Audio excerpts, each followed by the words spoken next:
ప్రియమైన దేవుని పిల్లలారా, ఈరోజు క్రీస్తును కన్నందుకు మరియకు కన్నీరేనా అనే అంశాన్ని మాట్లాడదలిచాను. లోకమంతా అనుకుంటుంది మరియ గొప్ప సాధ్వి అని, దయాప్రాప్తురాలు అని, స్త్రీలలో ఆశీర్వదింపబడినది అని. 2000 సంవత్సరాల చరిత్రలో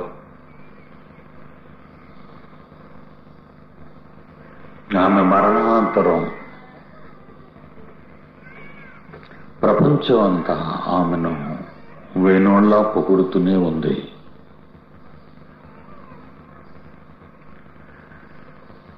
ఏ వ్యక్తినైనా పొగడటానికి ఇష్టపడతారు. అది వారి బ్రతుకు కాలంలో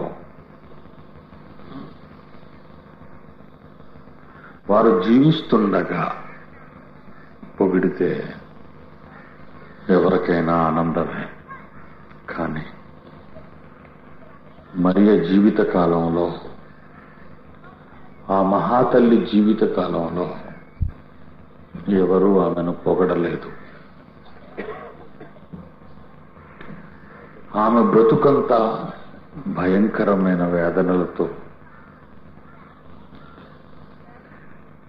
కేవలం యేసును కన్నందుకు నిందలతో, అవమానములతో, అటు ప్రజల ముందు, ఇటు భర్త ముందు, పిల్లల ముందు ఎన్నో అవమానాలు భరించింది అని బైబిలును బట్టి మీకు చెప్పగలను.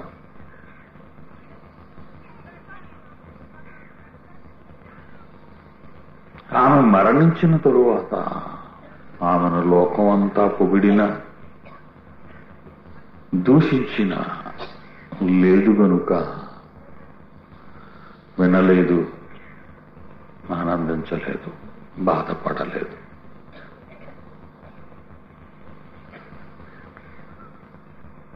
దేవుని పిల్లలారా, మరియ జీవితం ఒక అపూర్వమైన పాత్రగా బైబిల్లో మనం చూడగలం.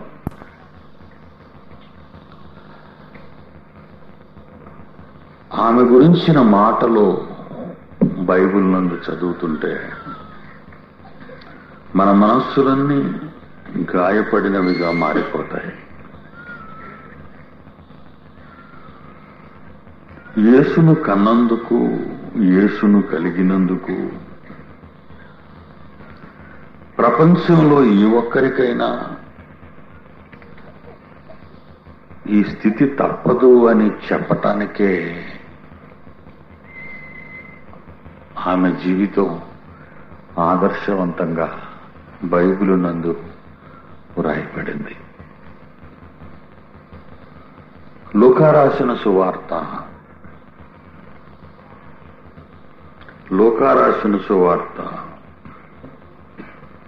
1వ అధ్యాయం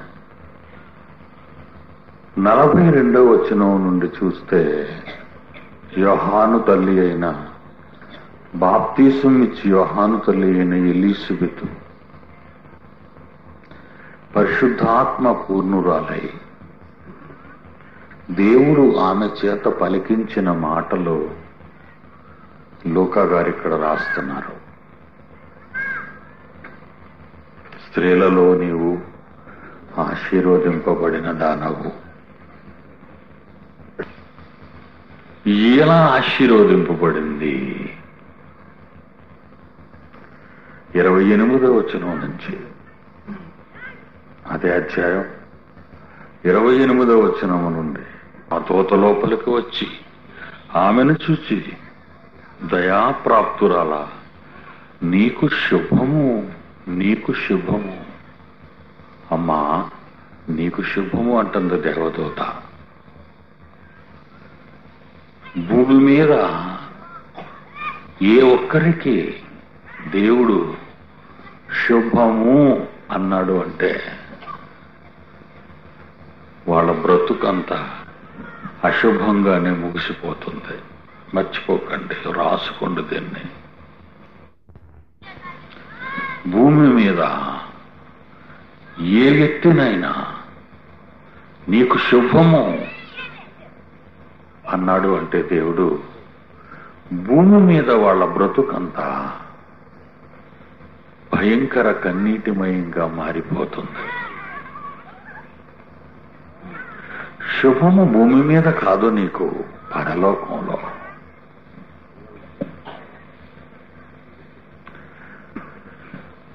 అమ్మా, నీకు శుభం. ప్రభు నీకు తోడై ఉన్నాడు.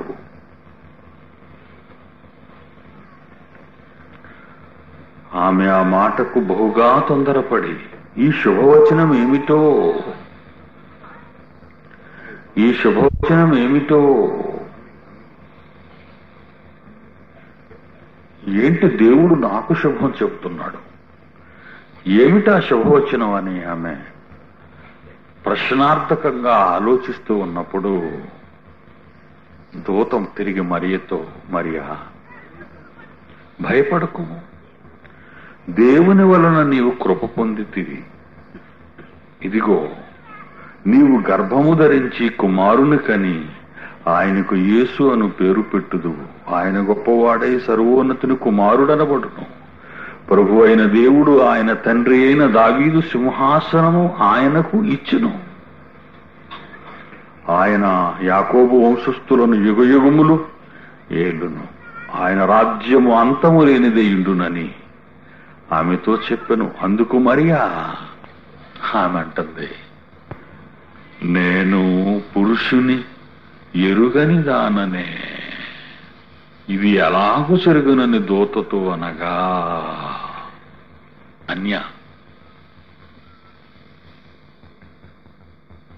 ఇంత గొప్ప దానిని, నా జీవితాన్ని, నా శీలాన్ని కాపాడుకున్నాను ఇంతవరకు.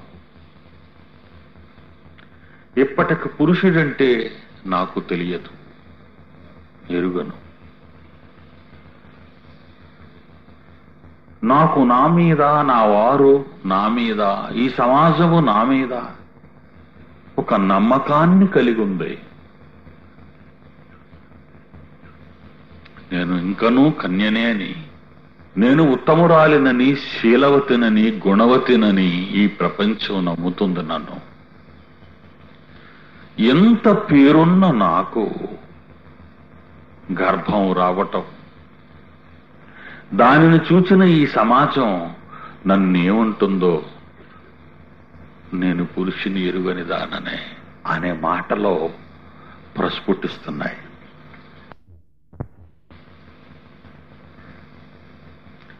నిజంగా ఈ మాటలు చాలా భయంగా ఉన్నాయి. ఒక ప్రక్క దేవుడు, ఒక ప్రక్క ఈ ప్రపంచం నిలిచింది. ఏ పురుషుని ఎరుగని నన్ను మీరు గర్భవతిగా చేస్తామంటున్నారు. ఆ గర్భాన్న లోకాలని లే చక్రవర్తి రావచ్చు, నేను కాదనను. కాని నా బ్రతుకు కాలంలో పెళ్లి కాకుండానే, పురుషుని ఎరుగకుండానే ఒక తల్లిని అయ్యాను అంటే ఈ సమాజం నన్ను ఏమనుకుంటుంది, ఎలా చూస్తుంది? నేను తల ఎత్తుకు తిరగగలనా? నేనేమి చెప్పినా ఇది పరిశుద్ధాత్మ వలన నేను గర్భం ధరించానని, సర్వోన్నతుని యొక్క మహాశక్తి నన్ను కమ్ముకుందని నాకు తెలుసు. కానీ ఈ సమాజానికి చెబితే, లోకంలో ఎక్కడైనా ఈ విడ్డూరు ఉందా? ఆమెను సర్వోన్నతుని శక్తి కమ్ముకుందట, పరిశుద్ధాత్మ ఆమెను ఆవహించిందట. ఎన్ని కథలు చెబుతుందో చూడు. కిలాడి అంటాది ప్రపంచం. మాకెవ్వరికీ లేనిది, మేమెవరూ పొందనిది, అనుభవించనిది, ఇంతవరకు లోకంలో ఎవరికీ రానిది, ఇశ్రాయేలు జనాంగములో ఏ ఒక్కరిలో సంభవింపని ఈ అద్భుతం కేవలము నా ఒక్కదానికే కలిగింది అంటే అది నీకు నాకు మాత్రమే తెలుసు. దేవుడా, ఈ సమాజాన్ని నేను ఎలా ఒప్పించగలను, ఎలా నమ్మించగలను? నేను గర్భవతినైనది నీ శక్తి వలనని. ఎక్కడో చెడు తిరుగుదులు తిరిగి దేవుడి మీదకి నెట్టింది అని నన్ను అంటారు వీళ్ళంతా. నిజం కాదా? ఈరోజు మనమైనా అదే మాట అంటాం. ఎక్కడో చెడిపోయింది, పలానా వాళ్ళ మీద పెట్టేస్తుంది అంట. ఏ వ్యక్తి అయితే ఆమెను గర్భవతిని చేశాడో ఆ వ్యక్తి పేరు చెప్పినా ఆ వ్యక్తి కాదన్నప్పుడు ఈమె చెడు తిరుగుదులు తిరిగి ఆ అబ్బాయి మీద తోసేసింది, పెట్టేసింది, నెట్టేసింది అని అంటుంది ప్రపంచం. ఈ పరిస్థితుల్లో పురుషుని ఎరుగని నేను గర్భవతినవుట అని కంగారవుతుంది మరియా. దేవుని పిల్లలారా, మత్తయి సువార్త 1వ అధ్యాయం 19వ వచనాన్ని పరిశీలిద్దాం. ఆమె భర్త అయిన యోసేపు నీతిమంతుడయుండి ప్రదానం చేయబడింది యోసేపుకి. యోసేపుకు ఆమె ప్రదానం చేయబడింది. యూదులలో, ఇశ్రాయేలీలలో ప్రధానమే పెళ్లి. మనం ప్రదానం చేసుకుంటాం, తర్వాత పెళ్లి చేసుకుంటాం. వాళ్ళల్లో ప్రధానమన్నా పెళ్ళన్నా ఒకటే. యోసేపుకు ప్రదానము చేయబడిన ఉత్తమురాలు ఈమె.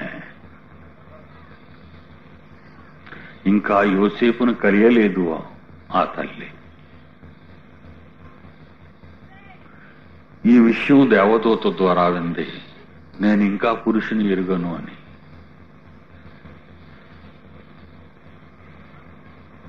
మరి భర్త కలియకుండా చూడాలి. ఇప్పుడు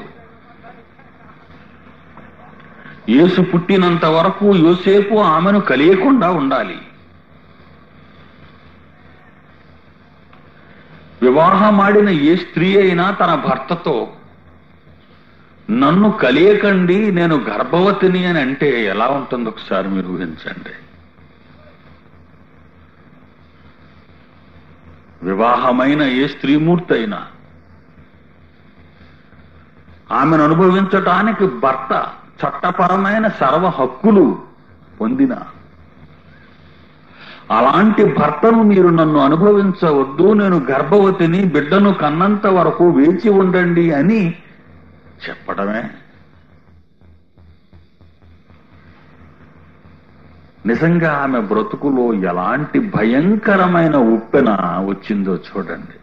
మనం ఏం కాకుండా మరియమ్మ గొప్పది, మరియమ్మ తల్లి అంటాం. ఏం కాకుండా ఆమె బ్రతుకే ఒక భయంకరమైన నరకంగా మారిపోతున్నట్టు కనబడుతుంది మనకి. ఏంటి అగ్ని పరీక్ష? యోసేపు పేరు మోసిన వాడు ఆ దినాలలో. అతను కూడా నీతిమంతుడే అంటుంది బైబిల్ చెబుతుంది. నీతిమంతుడు, ఉత్తముడు.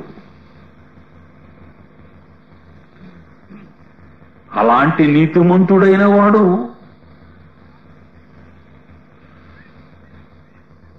ఆమెను గురించి ఒక నిర్ణయాన్ని తీసుకున్నాడు అని ఇక్కడ చెబుతున్నాడు గ్రంథకర్త.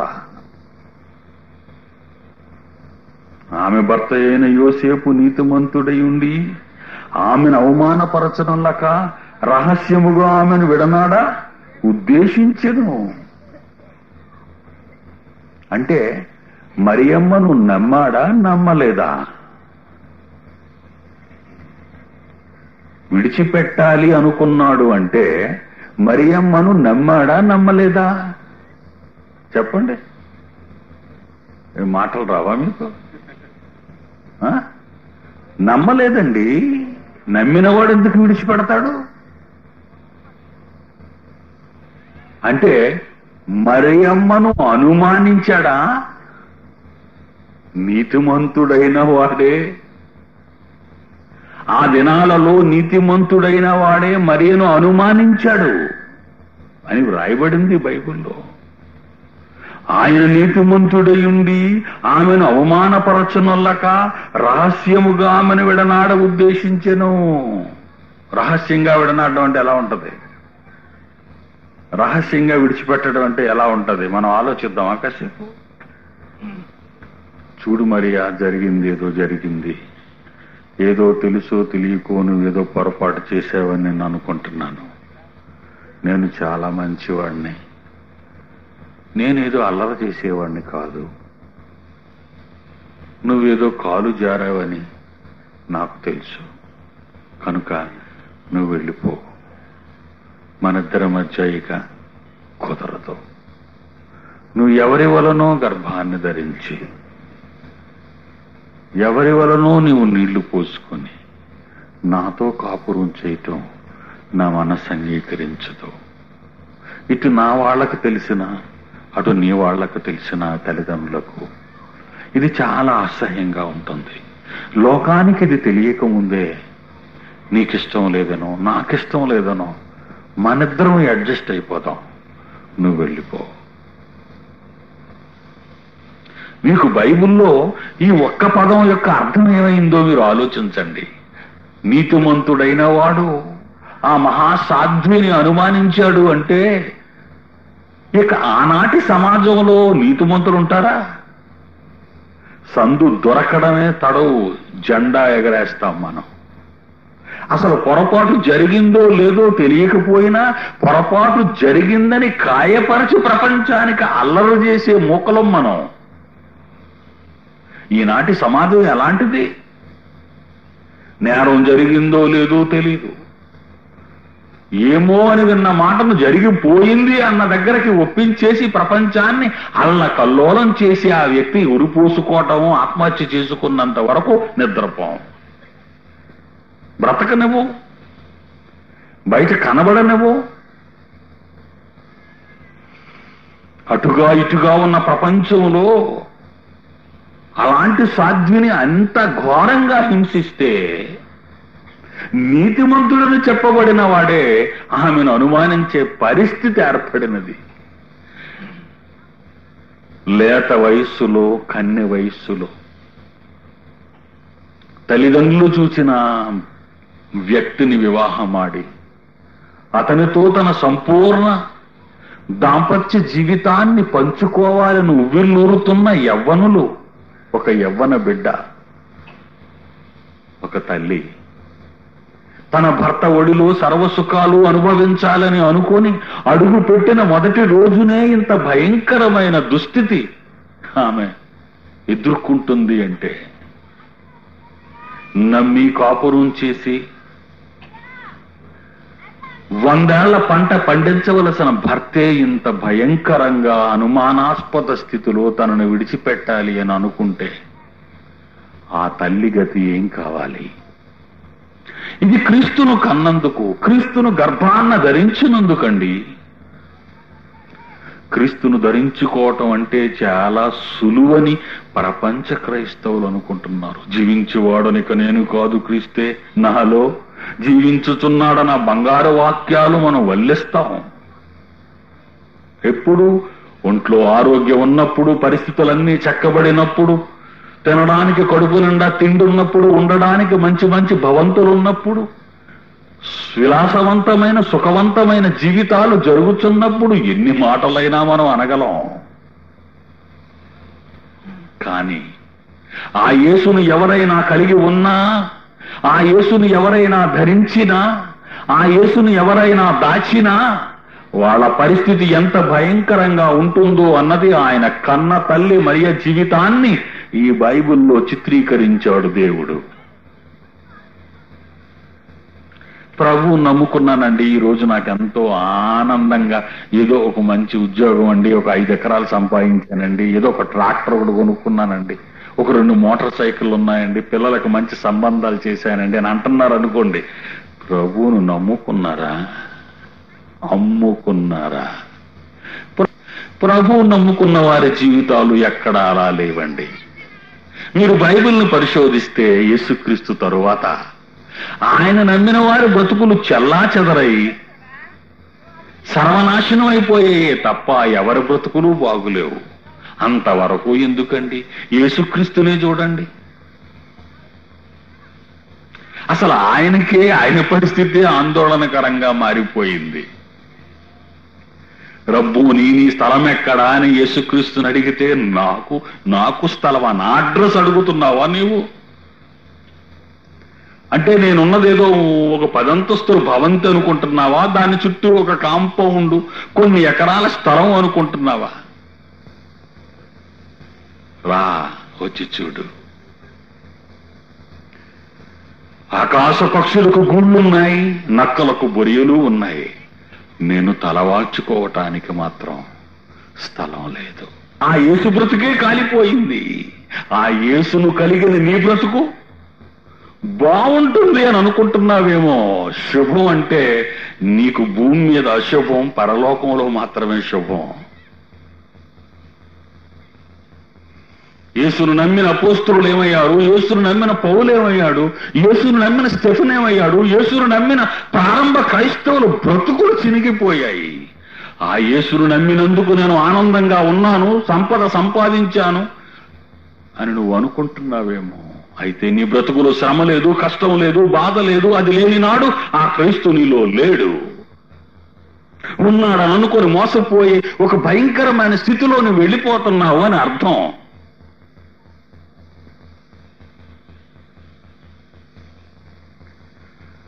యేసును కన్నందుకు ఆ మహాతల్లి ఆ యవ్వన జీవితంలో తన భర్తతో సర్వసుఖాలు అనుభవించాలని, అత్తవారి ఇంట ఎన్నో ఆనందాలు పొందాలని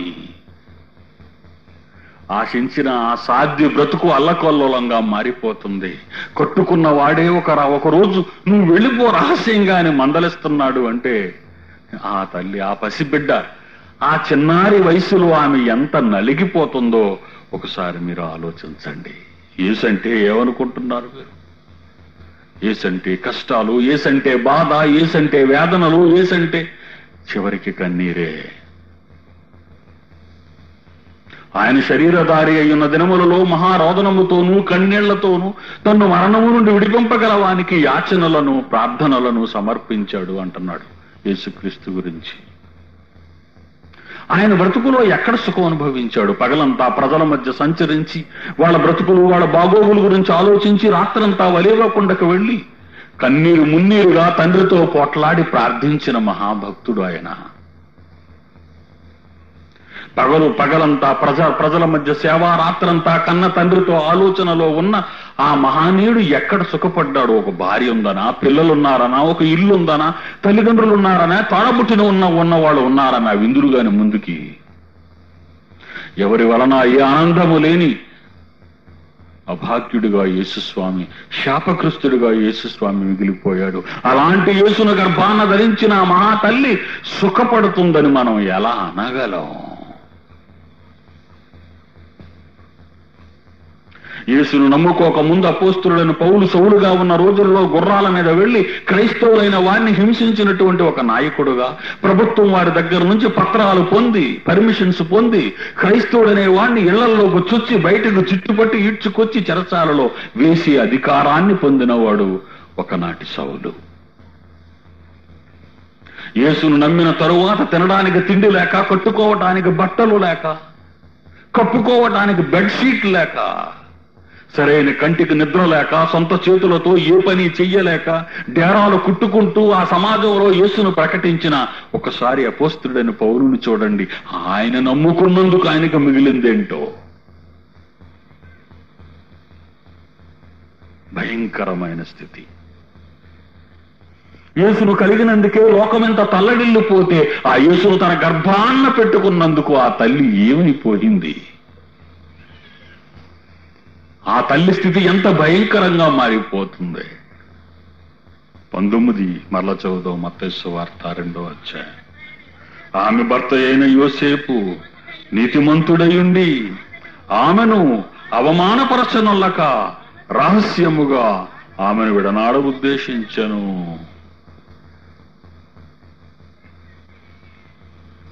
ఈలోగా దేవుడు తన దూతను పంపాడు. 20 అతడు ఈ సంగతులను గూర్చి ఆలోచించుకొనుచుండగా ఇదిగో ప్రభువు దూత స్వప్నమందు అతనికి ప్రత్యక్షమై, దావీదు కుమారుడు అయిన యోసేపు, నీ భార్య అయిన మరియను చేర్చుకున్నట్టుకు భయపడకుము, ఆమె గర్భము ధరించినది పరిశుద్ధాత్మ వలన కలిగినది. అంటే ఈ సాక్షి ఉంటే గాని నమ్మడా? నీతిమంతుడు కదా, నీతిమంతుడైనా ప్రజల చేత గొప్ప పేరు ప్రఖ్యాతులు పొందిన దేవాది దేవుడే సాక్ష్యం అవ్వవలసిన పరిస్థితి ఏర్పడింది. పిచ్చివాడ, మరి గర్భం ధరించింది దేవుని యొక్క శక్తి వలన, నా వలన. ఆహా అనుకున్నాడు. అప్పుడు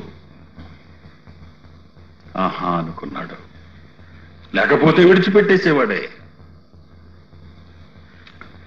దేవుని పిల్లలారా, యేసు గర్భాన్న పడినప్పటి నుంచి మరి అనుభవిస్తున్న ఆవేదన మానవ భాషలో వర్ణించటానికి అలవి కానిది. లూకాసు వార్త 2వ ఆయన తల్లి కుమారుడా 48 ఆయన తల్లి కుమారుడా మమ్మను ఎందుకు ఇలాగూ చేసితివి? ఇదిగో నీ తండ్రియు నేనును నిన్ను వెదకు చుంటిమని దుఃఖపడుచు నిన్ను వెతుకుచుంటిమని ఆయనతో చెప్పగా ఆయన, మీరేలా నన్ను వెతుకుచుంటిరి, మీరేలా నన్ను వెతుకుచుంటిరి, నేను నా తండ్రి పనుల మీద ఉండవలనని మీరెరుగరా అని వారితో చెప్పెను. ఏం చెప్పాడండి? మీరేలా నన్ను వెతుకుచుంటిరి, నేను నా తండ్రి పనుల మీద ఉండవలనని మీరెరుగరా. చుట్టూ ఉన్న వాళ్ళు ఏమనుకుంటారండి ఈ మాట విని? ఆయన తండ్రి ఎవరు? ఆయన తండ్రి ఎవరని ప్రపంచం అనుకుంటుంది? ఆయన తండ్రి ఎవరని ప్రపంచం అనుకుంటుంది? ఆయన తండ్రి ఎవరని ప్రపంచం అనుకుంటుంది అప్పటికే. ఈయన వడ్లవాని కుమారుడు కాడా అంటే ఒక సామాన్యమైన కార్పెంటర్ కుటుంబంలో పుట్టినవాడు. ఇతని తండ్రి యోసేపు, ఇతడు వడ్రంగి వాడు అని లోకం అనుకుంటుంది. ఇతడు వడ్లవాని కుమారుడు కాడా? నా తండ్రి పనుల మీద ఉండాలని మీరు ఎరుగరా అన్నప్పుడు ఇతడు దేవాలయములో కూర్చున్నది దేవుని వాక్యాన్ని లేఖనాలని అడుగుతున్నాడు, చెబుతున్నాడు. నా తండ్రి పని మీద ఉన్నానని మీరు ఎరుగరా అంటే అక్కడ ఉన్నది ఏ తండ్రి పని మీద? పరలోకపు తండ్రి పని మీద అని మీరు అంటున్నారు, దేవుడు అంటున్నాడు. అంతవరకు రైటే, నేను కాదంటాం లేదు. కానీ విన్న సమాజం ఏమనుకుంటుంది? అసలు తండ్రి ఎదురుగా నిలుచున్నప్పుడు నా తండ్రి పని మీద ఉన్నానని ఈయనంటాడేంటి? నిజంగా ఇతను తండ్రి కార్పెంటర్ కదా, అతని పని మీద ఉండడం అంటే బల్లలు చేయటమో, టేబుల్ చేయటమో, పీటలు చేయటమో చెయ్యాలి. ఇక్కడ ఏ విధమైనటువంటి వడ్ల పని, కార్పెంటర్ పని చేయటం లేదు ఈయన. మరలా నా తండ్రి పని మీద ఉన్నానంటాడేంటి ఎదురుగా ఉన్న తండ్రిని విడిచిపెట్టి? మీరు అక్కడ ఏమన్నది చూడండి, మీరేలా నన్ను వెతుకుచుంటారంటే నాయన అమ్మతో మా అమ్మను కలిపి చెబుతున్నాడా లేదా? ఇద్దరిని కలిపి చెబుతున్నాడు. మీరేలా నన్ను వెతుకుచుంటిరి, నేను నా తండ్రి పనుల మీద ఉండవాలని మీరు ఎరుగరా అనగానే ఎలా ఉంటదండి? అంటే ఈయనకి మరొక తండ్రి ఉన్నాడు అని అర్థం. దేవుని వలన గర్భము ధరించిందనే సంగతి తెలుసుకోవటానికి యోసేపుకే చాలా టైం పట్టింది. నీతిమంతుడైన యోసేపు మరలా అనీతిమంతులైన వారిని ఒప్పించడానికి ఎంత కష్టం అవుతుందో ఒకసారి మీరు ఆలోచించండి. అలాంటి భయంకరమైన పరిస్థితుల్లో యెరూషలేములో జరిగిన పండుగకి ఇశ్రాయేలీయులంతా కూడుకుంటారు ఆ పండుగ చేయటానికి, ఆ పస్కా పండుగను ఆచరించటానికి. అలాంటి జనసమూహాల మధ్యను నిలబడినటువంటి అటు తండ్రిని తల్లిని చూసి నా తండ్రి అని అంటున్నాడు అంటే ఎంత భయంకరమైన పబ్లిసిటీ అండి అది. ఇంటిలో ఒక మాట అన్నావంటే వేరు, మైకులో ఒక మాట అన్నావంటే వేరు. మైకులోని మాట ఊరంతటికీ వినబడుతుంది, ఇంటిలో అన్న మాట ఇంటిలో ఉన్న వారికి మాత్రమే వినబడుతుంది. పండుగలో దేవాలయములో కూడుకున్న వారందరి మధ్య ఆ మాట అన్నాడు అంటే ఆ మాట దావాగ్నిలా ఎలా ఆ ఊరంతా ప్రాకిపోతుందో, ఇశ్రాయేలీలందరి మధ్య, యూదులందరి మధ్య ప్రాకిపోతుందో ఒకసారి మీరు ఆలోచించండి. నా తండ్రి పనుల మీద ఆయన మాటలో తప్పు లేదు, వాస్తవం ఉంది, యథార్థమైన మాట, నమ్మకమైన మాట. కానీ వినే ప్రపంచానికి అది ఒక భయంకరమైన మాట. అంటే ఈయనకి ఇంకొక తండ్రి ఉన్నాడన్నమాట. నా తండ్రి పనుల మీద ఆయన మాటలో తప్పు లేదు, వాస్తవం ఉంది, యథార్థమైన మాట, నమ్మకమైన మాట. కానీ వినే ప్రపంచానికి అది ఒక భయంకరమైన మాట. అంటే ఈయనకి ఇంకొక తండ్రి ఉన్నాడన్నమాట. ఆయన సంగతి అలా వదిలేయండి. మరియ ఏమైపోద్దో ఒకసారి మీరు ఆలోచించండి. యోసేపు ఎలా మారిపోతాడో మీరు ఒకసారి ఆలోచించండి. బాబు నీకు తండ్రి అంటే ఉంటే ఉండొచ్చురా నాయనా, ఇక్కడ అనాలా నా తండ్రి అని నువ్వు? ఈ సమాజం అర్థం చేసుకోలేదు నాయనా అని అనుకోడా యోసేపు? మాట్లాడితే నా తండ్రి నా తండ్రి నా తండ్రి నా ఎదురుగుండా నువ్వు అంటుంటే నన్ను కాదని లోకం ఏమనుకుంటుంది? నీ తల్లికి మరో తండ్రి ఉన్నాడని, నువ్వు చెడబుట్టావని, నీ తల్లి నా దగ్గరికి రాకముందే చెడిపోయిందని ప్రపంచం నానా విధాలుగా ఉంటుందయ్యా. యథార్థం మాట్లాడుతున్న యేసుక్రీస్తుకి ఇవన్నీ కనిపించటం లేదు. ఈ లోకం కనిపించటం లేదు, అవమానాలు కనిపించటం లేదు, వేదనలు కనిపించటం లేదు. ఆయన ఆడుతున్న ప్రతి మాట తల్లి అయిన మరియు గుండెలోనికి ఖడ్గము దూసుకుపోతుంది. కత్తి, ఖడ్గము నీ హృదయంలోనికి ఖడ్గము దూసుకొని పోవును.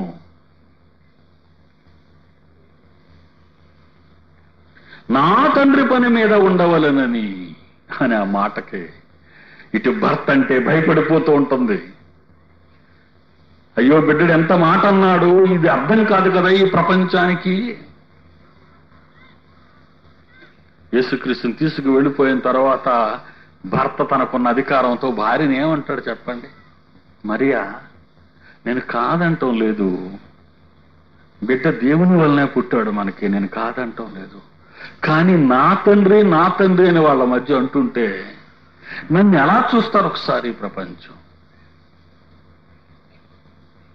నన్ను ఈ ప్రపంచం ఎలా చూస్తారు ఒకసారి చెప్పు యేసుకి. ఏం చెప్తుంది? ఏమని చెప్పగలదు కొడుక్కి?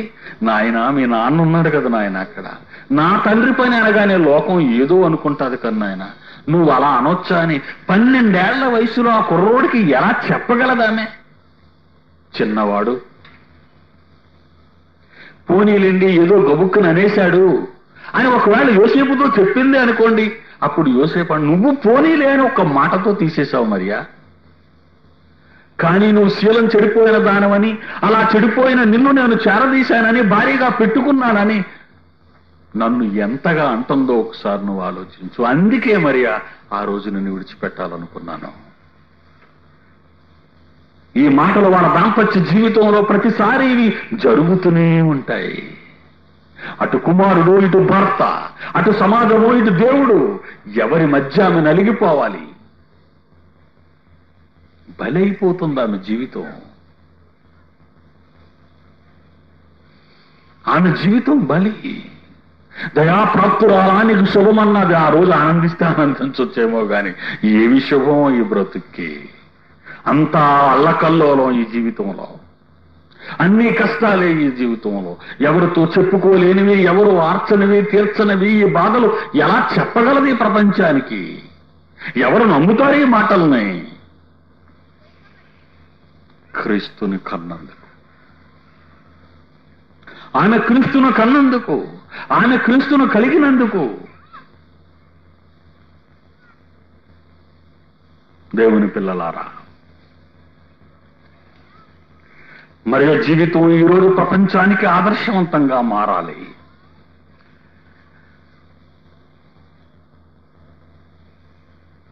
చూద్దాం మరొక వచనం. మత్తయి సువార్త 12వ అధ్యాయము 46వ వచనాన్ని పరిశీలిద్దాం. యేసుక్రీస్తు వారు చుట్టూ ఉన్న ప్రజలతో మాట్లాడుచుండగా ఇదిగో ఆయన తల్లియు సహోదరులు ఆయనతో కూడా మాటలాడగోరుచు వెలుపల నిలిచి ఉండురి. ఆయన తల్లి సహోదరులు. సమరయ, గలిలయ, యూదయ ప్రాంతాల గుండా ఈ దేశం కాకపోతే ఆ దేశం, ఆ దేశం కాకపోతే ఆ దేశం, ఆ భూభాగం అంతా, పాలస్తీనా దేశం అంతా యేసుక్రీస్తు వారు దేవుని రాజ్య సువార్తను ప్రకటిస్తూ ఉన్న రోజులు. ఆయన ప్రకటిస్తూ ప్రకటిస్తూ ప్రకటిస్తూ వెళుతున్నాడు. ఇల్లు లేదు, తల్లిదండ్రుల దగ్గర లేడు, తోడబుట్టిన వాడి చోట లేడు ఆయన.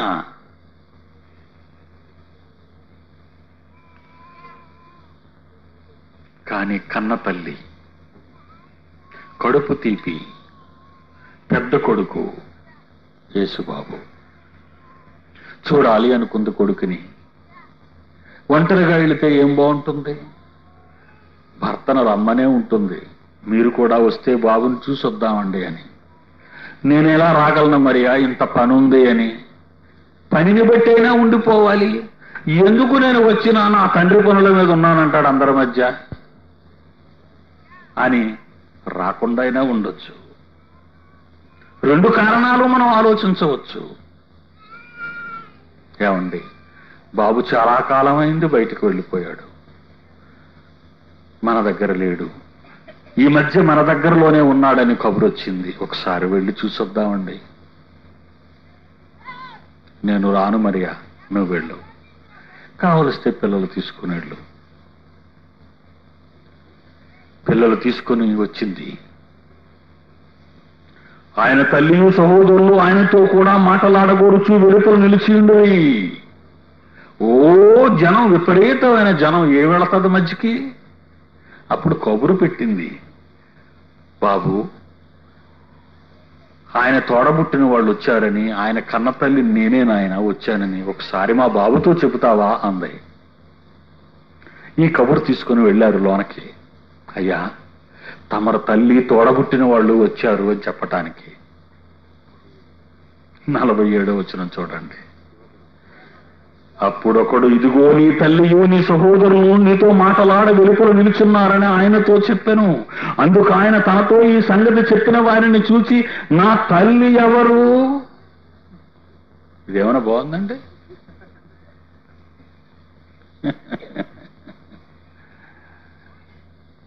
యేసు ప్రేమామయుడు ప్రేమామయుడు ప్రేమామయుడు అని మీరు చదువుకున్నారు ఒక ప్రక్కరించే, అవునా? బైబిల్లో దయామయుడా, కరుణామయుడా, ప్రేమామయుడా అని కేకలేస్తుంటారు మీరు. ఆ కేకలు వింటాడు, వినకపోడు. కానీ ఎప్పుడు ప్రేమామయుడు? ఆయన ఇష్టాన్ని నువ్వు నెరవేర్చినప్పుడు, ఆయన కొరకు నువ్వు బ్రతుకుతున్నప్పుడు, ఆయన నీలో ఉన్నప్పుడు. కన్న తల్లిని తోడబుట్టిన వాళ్ళని చూశాడు ఆయన. ఎందుకు ఇంతగా మాట్లాడుతున్నాడు? నేను చెప్పిన మాటలు నా తమ్ముడు నమ్మలేదు, నేను చెప్పిన మాటలు నా కన్న తల్లి నమ్మలేదు, నేను చెప్పిన మాటలు నా తండ్రి నమ్మటం లేదు.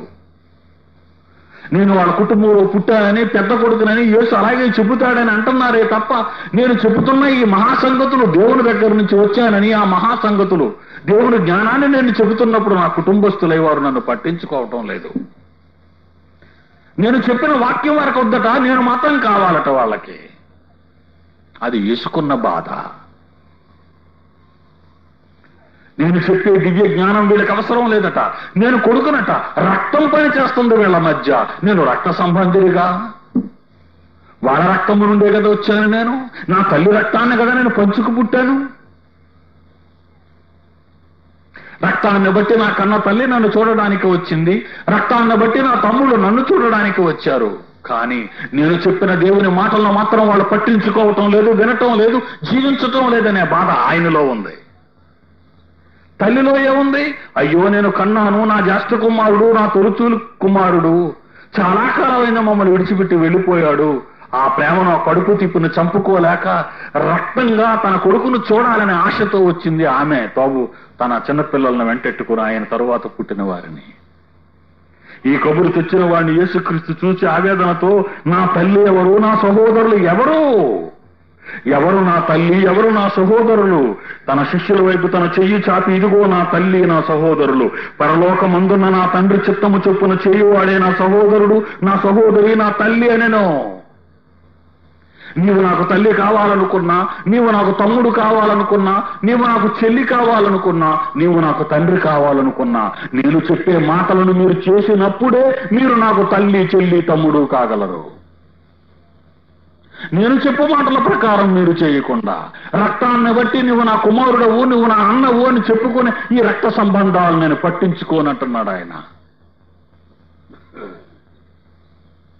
దేవుని వాక్యాన్ని వినడానికి మీరు ఇక్కడికి రాలేదు, కానీ నన్ను చూడడానికి వచ్చారు కనుక నా దేవుణ్ణి కావాలనుకున్న వారే మీరే నాకు కావాలి. నా దేవుణ్ణి కావాలనుకోలేని వారు, నా దేవుని మాటలు వినని వారు నాకు నావారు కారు వాళ్ళు అని తన సొంత రక్తాన్నే కాదంటున్నాడు యేసుక్రీస్తు.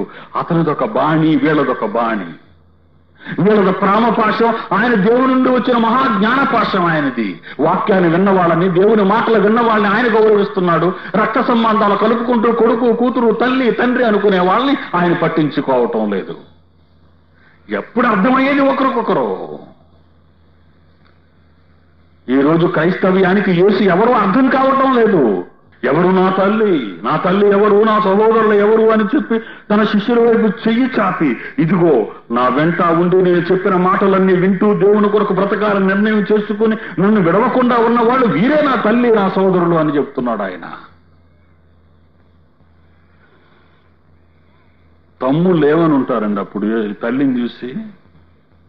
ఏమండి, తమ్ముళ్ళు తల్లిని చూసి ఏమని అంటారు అప్పుడు? యేసుప్రభు తమ్ముళ్ళు, చెల్లెళ్ళు ఉన్నారు, తెలుసా మీకు? తెలుసా? పని మీకు తెలీదా? తెలీదా? మత్తయి సువార్త 13వ అధ్యాయం, మత్తయి సువార్త 13వ అధ్యాయం 55, 56.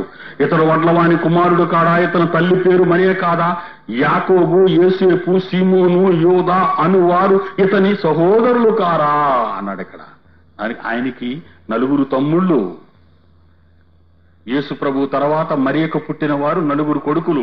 మొదటి కొడుకు పేరు యాకోబు, రెండవ కొడుకు పేరు యోసేపు, మూడవ కొడుకు పేరు సీమోను, 4వ కొడుకు పేరు యోదా అనువారు ఇతని సహోదరులు కారా? ఇతని అక్క చెల్లెండ్రని తప్పుపడింది. ఇతని చెల్లెండ్రందరూ మనతోనే ఉన్నారు కారా? అంటే ఈ 4 తమ్ముళ్లతో పాటు చెల్లెళ్ళు కూడా ఉన్నారు యేసుక్రీస్తుకి. అంటే యోసేపుకు సంతానం కలిగింది. యేసు పుట్టిన తరువాత తన భార్యతో ఏకమవకుండా ఉన్నాడా? దాంపత్యం చేయకుండా ఉన్నాడా యోసేపు? చాలా మంది పొరపడుతున్నారు. యేసుక్రీస్తు పుట్టిన తరువాత మరియమ్మని యోసేపు ముట్టుకోలేదనే తప్పుడు మాటలు చెబుతున్నారు. అది చాలా తప్పు. ఇది బైబిల్లో ఉన్న మాట. ఆమె మానవురాలు, ఆయన మానవుడే. కనుక ఇలాంటి వారిని అందరినీ, తమ్ముళ్ళందరినీ వెంట పెట్టుకుని వచ్చిన తరువాత, అమ్మా ఇప్పటికైనా నీకు బుద్ధి వచ్చిందా అన్నం చూసి? నువ్వేమో పెద్ద కొడుకు పెద్ద కొడుకు పెద్ద కొడుకు అని చచ్చిపోతావు. సరే, నీ మాట కథన లేక మేము కూడా అన్నం చూడడానికి వచ్చాము. వచ్చినందుకు అతను మనకి ఎలాంటి గౌరవం చేసాడో చూసావా? ఎవరున్నా తల్లట, ఎవరున్నా తమ్ముళ్ళు అంటున్నాడు అందరి మధ్య. ఆ రోజు తల్లినేమన్నాడు, తండ్రినేమన్నాడు? ఎవరు నా తండ్రి, నా తండ్రి పనుల మీద ఉండాలని ఎరుగరా అని 12వ ఏట నుంచి అతను అదే మాటలు పలుకుతున్నాడు.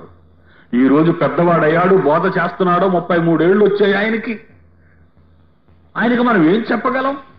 అన్న కనబడలేదని అన్నను చూడాలని మేము, కొడుకు కనబడలేదని కొడుకును చూడాలని నువ్వు పంపుకోలేక అన్నయ్యను చూడడానికి వస్తే అన్నయ్య ఏమంటున్నాడు చూసావా?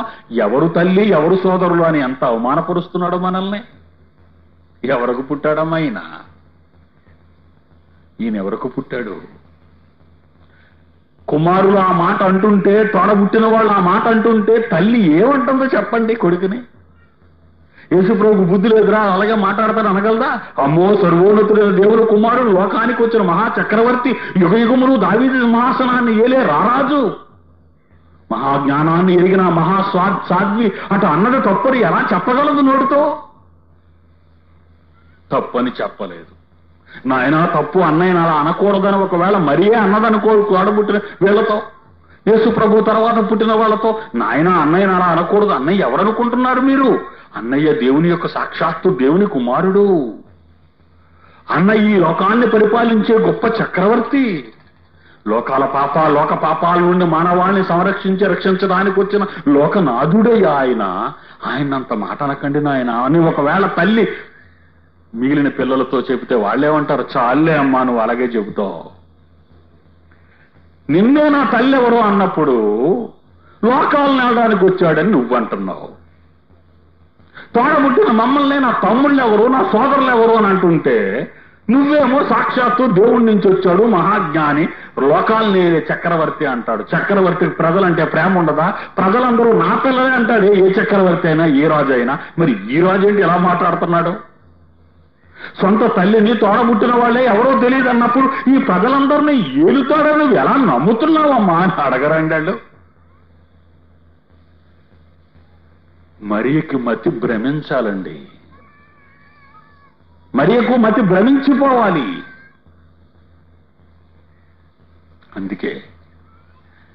అందుకే యేసుక్రీస్తు ఒకానొక సమయంలో ఇంటికి వచ్చినప్పుడు తమ్ముళ్ళు ఏమంటున్నారో మీరే చూడండి బైబిల్లో.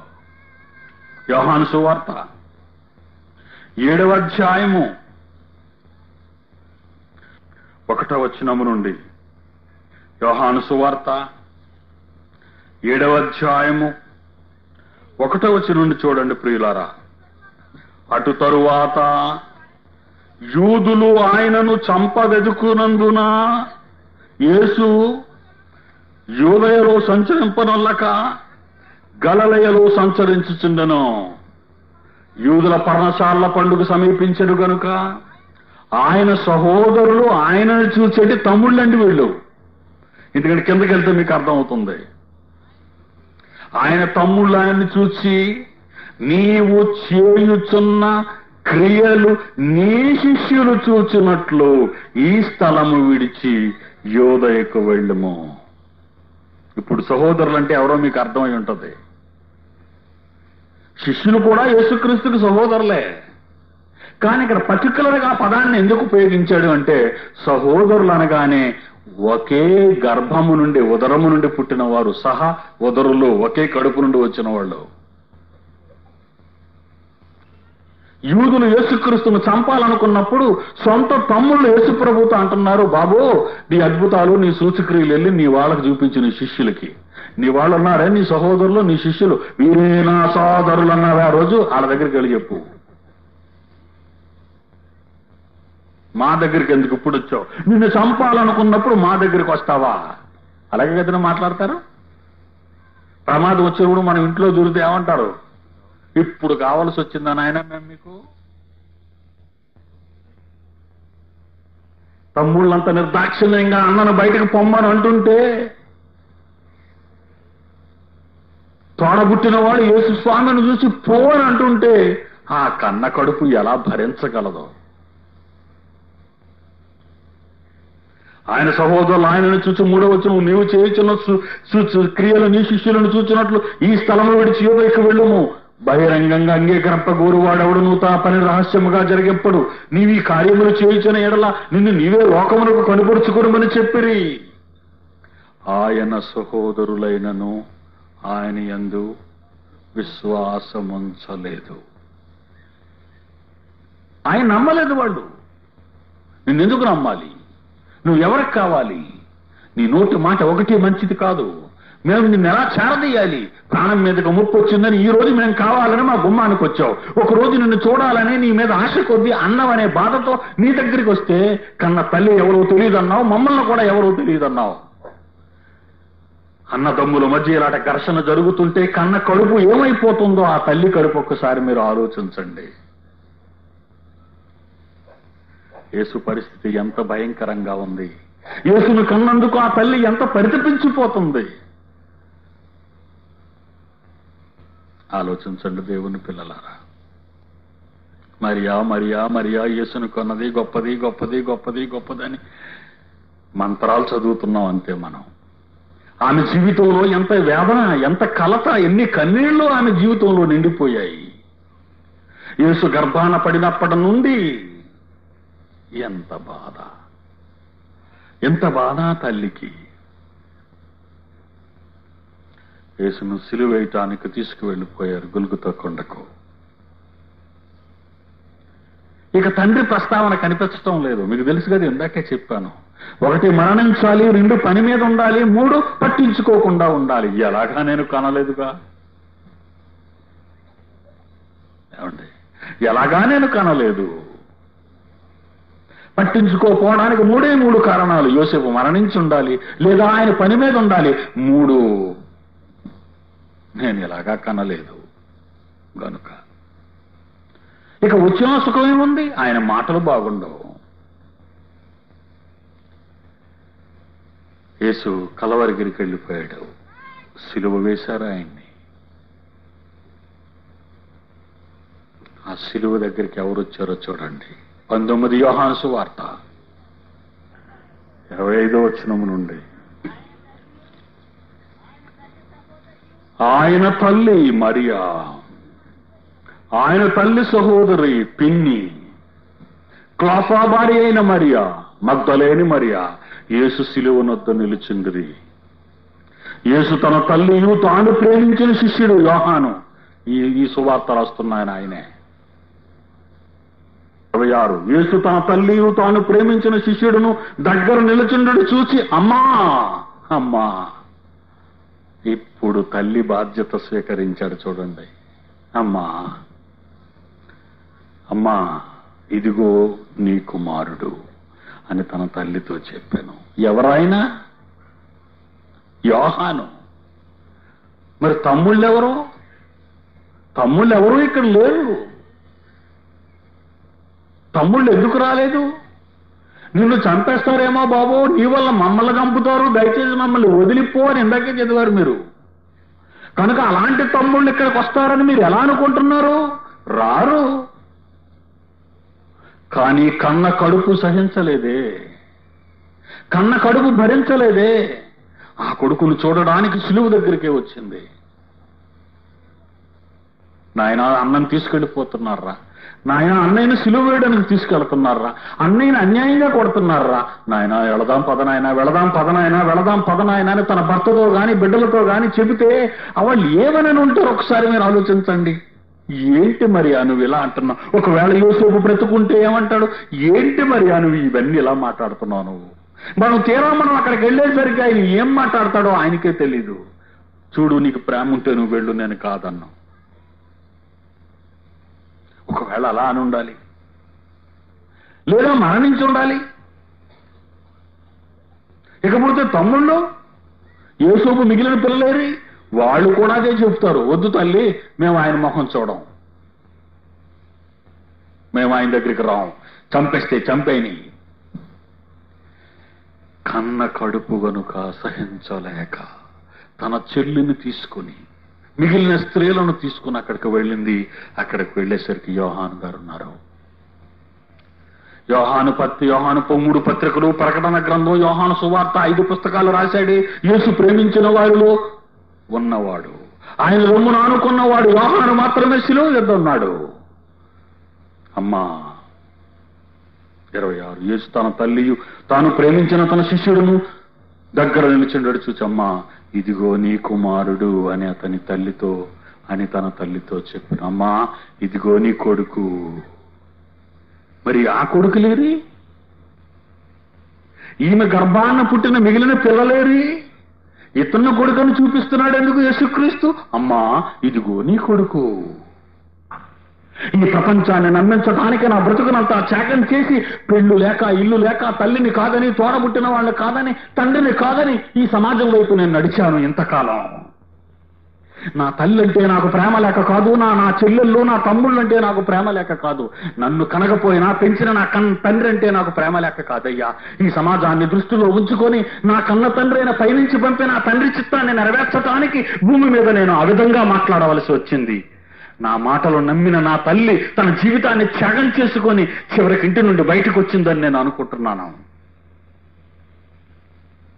ఇంకెవరున్నారు తిరిగి వాళ్ళు చేర్చుకోవడానికి? నా తల్లిని చేర్చుకుంటారా ఏమో. కింద చదివితే మనకు ఆ మాట అర్థమైపోతుంది. ఆ గడియ నుండి ఆ శిష్యుడు ఆమెను తన ఇంట చేర్చుకునెను. అదేంటది? యోహాను గారు తన ఇంట ఈమెనెందుకు చేర్చుకోవాలి? తోడబుట్టిన తమ్ముళ్ళు ఏమయ్యారు? యేసుక్రీస్తు తమ్ముళ్ళు. ఏదో అనే ఉండాలి యేసుక్రీస్తు తల్లిని. చూడమ్మా, నువ్వు ఈ రోజు గాని అన్న దగ్గరకు నువ్వు వెళ్ళావు అంటే ఇక నువ్వు మా గుమ్మం తొక్కడానికి వీల్లేదు. అంతే కదండి. ఆ వెనకున్న సమాధానం అదే. యేసుక్రీస్తుని చేర్చుకోవడానికి ఎవరో యోహాను గారు ఎందుకండి చేర్చుకోవాలి? తోడబుట్టినంత కుటుంబం ఉంటుండగా, చెల్లెళ్ళు ఉంటుండగా, తమ్ముళ్ళు ఉంటుండగా, మరి యేసుక్రీస్తు తర్వాత పుట్టిన బిడ్డలు ఉంటుండగా, అమ్మా అమ్మా ఇదిగో నీ కొడుకు, నా కోసం నీ బ్రతుకంతా పణంగా పెట్టావా తల్లి? యేసుక్రీస్తుకు 33 ఏళ్ళు వచ్చేసరికి మరి వయసు ఎంత ఉండాలి? పోనీ ఆమె 25 ఏళ్లకే బిడ్డన కంటే ఇది 25 ఏళ్ళు, అది 33 ఏళ్ళు కలిపితే ఎంత అవుతుంది వయస్సు? 50 ఎంతండి? 58 సంవత్సరాలు. 58 సంవత్సరాల స్త్రీ తల నెరిసి కళ్ళు సరిగ్గా కనబడక ముసలిదిగా మారిపోయి ఉండాలి ఆ తల్లి. ఈ కష్టాలతో, కన్నీళ్లతో, సామాన్యమైన కుటుంబంలో పుట్టిన సామాన్య స్త్రీ ఈ కష్టాలలో, పస్తులలో, బాధల్లో ఇంకా ముదుసలిగా మారిపోతుంది. మనోవేదనకు మందు లేదు. ఆమె అనుభవిస్తున్న వేదనలో, ఆమె అనుభవిస్తున్న గర్భ వేదన సామాన్యమైంది కాదు. కనుక బిడ్డ చితికిపోయి ఉండాలి ఆ తల్లి. ఈ వృద్ధాప్యంలో నా కన్న తల్లిని చేర్చుకోవడానికి నా తమ్ముళ్ళు ముందుకు రారేమో యోహాను. మా నాన్న పరిస్థితి కనుక వాళ్ళ మీద నాకు నమ్మకం లేదు. నా తల్లిని నువ్వు చేర్చుకో. ఆ గడియ నుండి ఆ శిష్యుడు, ఆ యోహాను మరియను తీసుకెళ్లి తన ఇంట ఉంచుకున్నట్టుగా బైబిల్లో వ్రాయబడింది. అంటే కనుకున్న వారికి కూడా దూరం అయింది, తోడబుట్టిన వాళ్లకు కూడా దూరం అయింది. యేసు తోడబుట్టిన వాళ్ళకి మరియ దూరం అయిపోయింది. అందరినీ వదులుకుంది. భర్తను వదులుకుందా, బిడ్డలను వదులుకుందా, సమస్తాన్ని వదులుకుందా అని ప్రశ్నలు మనకు వచ్చేస్తున్నాయి ఇక్కడ. తరువాత శిష్యుని చూసి ఇదిగో నీ తల్లి అని చెప్పాను. ఆ గడియ నుండి ఆ శిష్యుడు ఆమెను తన ఇంట చేర్చుకోనేను.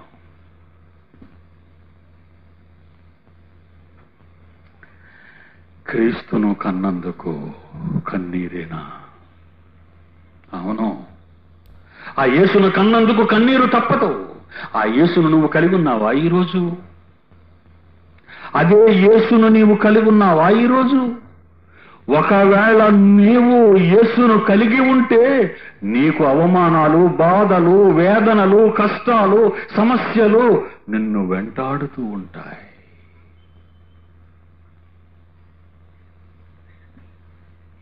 పేతురు రాసిన మొదటి పత్రిక 6వ వచనం, క్రైస్తవుడు అయినందుకు, ఎవడైనను క్రైస్తవుడు అయినందుకు బాధ అనుభవించిన ఎడలా అతడు సిగ్గుపడక ఆ పేరును బట్టి ఏ దేవుని మహిమపరచవలెను. నువ్వు క్రైస్తవుడు అయితే బాధలో, వేదన, కష్టాలు. గలతీయులకు రాసిన పత్రిక 4వ అధ్యాయం 19వ వచనం చూడండి ప్రియులారా. గలతీయులకు రాసిన పత్రిక 4వ అధ్యాయం 19వ వచనం అపోస్తలుడు పౌలు ఏమంటున్నాడు? నా పిల్లలారా, క్రీస్తు స్వరూపము, నా పిల్లలారా. గలతీ 4:19, నా పిల్లలారా క్రీస్తు స్వరూపము మీ యందు ఏర్పడు వరకు మీ విషయమై మరలా నాకు ప్రసవ వేదన కలుగుచున్నది. ఎంత మంచి మాట! యేసుక్రీస్తు స్వరూపము మీలో రావాలి. అలా స్వరూపం, ఆయన స్వరూపం మీలో వచ్చింది అంటే వేదన. అది రావటానికి వేదన, అది వచ్చినా నీకు వేదన. క్రైస్తవులంటే ఏమనుకుంటున్నారు మీరు క్రైస్తవులైతే ఒకసారి తల్లి మరియను చూడండి. ఆమె బ్రతుకంతా పణంగా పెట్టింది యేసుస్వామికి. సర్వసుఖాలు త్యజించి కట్టుకున్న భర్తతో సరైన సుఖాన్ని అనుభవించగా, చివరకు కన్న పిల్లలతో కూడా ప్రేమను పంచుకోలేక, వాళ్ళతో తుది జీవితంలో, అంతిమ జీవితంలో, ముదుసలి జీవితంలో, కడవరి జీవితంలో ఆ పిల్లలతో కూడా ఉండడానికి నోచుకోలేక, కన్న తల్లి ముందే ఆ కడుపులో పుట్టిన బిడ్డ సిలువలో చనిపోతుండగా కళ్ళారా చూసింది. ఏ తల్లి తన కొడుకు చావుని ఇంత క్రూరంగా చూడాలనుకుంటుంది? మనం మరణించిన తరువాత మన పిల్లలు ఎలా చచ్చిపోతారో మనం చూడం గనక మనకు పర్వాలేదు. కానీ పుట్టినప్పటి నుంచి ఇక్కడ కాదు అక్కడ కాదు ఇక్కడ తొలుచూలు ఆ బిడ్డలను ఎత్తుకొని ఈ పాక ఆ పాక, ఈ రోడ్డు ఆ ఊరు ఈ ఊరు తిరిగి కడకు చనిపోవటం కళ్ళారా చూసి క్రూరంగా ఆ తల్లి గుండె పగిలి పిల్లల మధ్య ఉండలేక, కట్టుకున్న భర్తతో ఉన్నాడనేది లేక ఇక్కడ ఒక శిష్యుని ఇంట తన జీవితాన్ని వెలుగుస్తున్నట్టుగా చూస్తున్నాం. ఇది దయాప్రాప్తురాలు, స్త్రీలలో ఆశీర్వదింపబడినది. మరి ఆ నీవు స్త్రీలలో ఆశీర్వదింపబడిన దానవు. మీ జీవితాలు మీ యేసుకు అంకితం కావాలి. మీ బ్రతుకు మీ తండ్రికి అంకితం కావాలి. అదే దేవుడు కోరుకున్న జీవితం. దయాప్రాప్తురాల నీకు శుభము. మరియా భయపడకుము.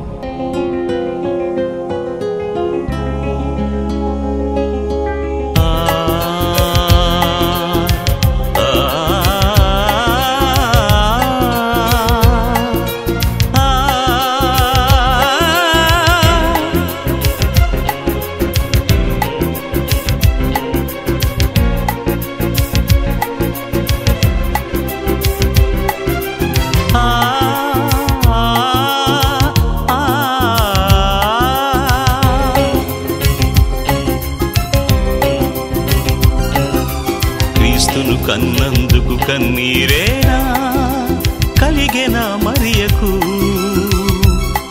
ఆ క్రీస్తును ధరించిన నీ జీవితమే శోకమే చివరకు. కష్టాలు కన్నీళ్ళే కలిగేనా యేసుకు, నీ కోసమే బలి అయి వేలాడేనా శిలువకు. కష్టం నీ కోసం కలిగేనా ప్రభువుకు, క్రీస్తును కన్నందుకు కన్నీరేనా కలిగెనా మరియకు, ఆ క్రీస్తును ధరించిన నీ జీవితమే శోకమే చివరకు.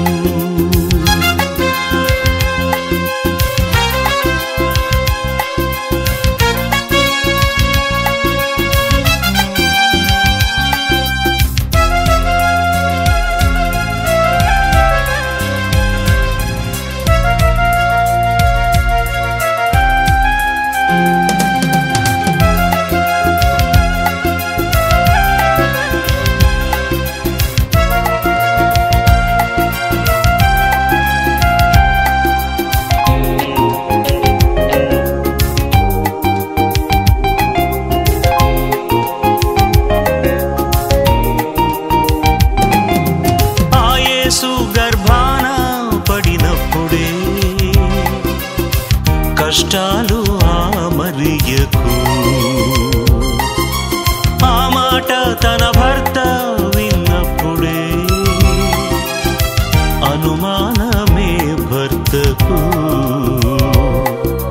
భర్తే అనుమానించి విడనాడుద్దేశిస్తే నీ భార్య మంచిదని దేవుడే కబురంపెను. లోకరక్షకుడనెరిగి రక్షిస్తాడని తెలిసి క్రీస్తునే కన్న తర్వాతే కాపురం చేసెను. సిలువ యొద్దకే వెళ్ళింది యేసును చూచుటకు. తన భర్త పిల్లలు రాలేదప్పుడు ఆమెతో ఎందుకు? ఆ గడియ నుండి ఆమె వెళ్ళిపోయింది యోహాను యొద్దకు. ఆ శిష్యునింటికే చేరిపోయింది తల్లిగా చివరకు, ఒంటరిగా చివరకు. జరిగింది అన్యాయం, ఎవరికి తెలుసి సత్యం? క్రీస్తును కన్నందుకు కన్నీరేనా కలిగెనా మరియకు, ఆ క్రీస్తును ధరించిన నీ జీవితమే శోకమే చివరకు.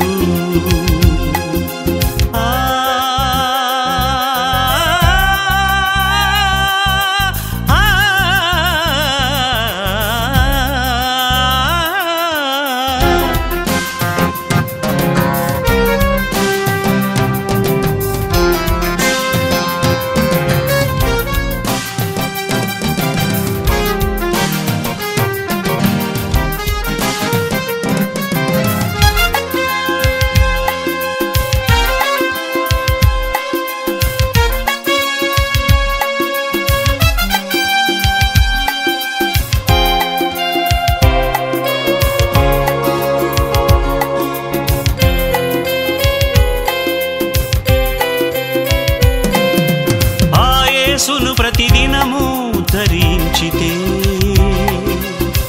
అవమానమే మరువకు. చావైతే లాభమని కొనసాగితే బహుమానమే చివరకు. నీ వారే నిందించినా, నీ భర్తే దూషించినా, దేవుని పని జరిగిస్తే ఆ యేసుకు తల్లివే. శ్రమలున్నా నువ్వు విడువకు, మరి ఎవలె నిలుచు చివరకు. క్రీస్తును కన్నందుకు కన్నీరేనా కలిగెనా మరియకు. ఆ క్రీస్తును ధరించిన నీ జీవితమే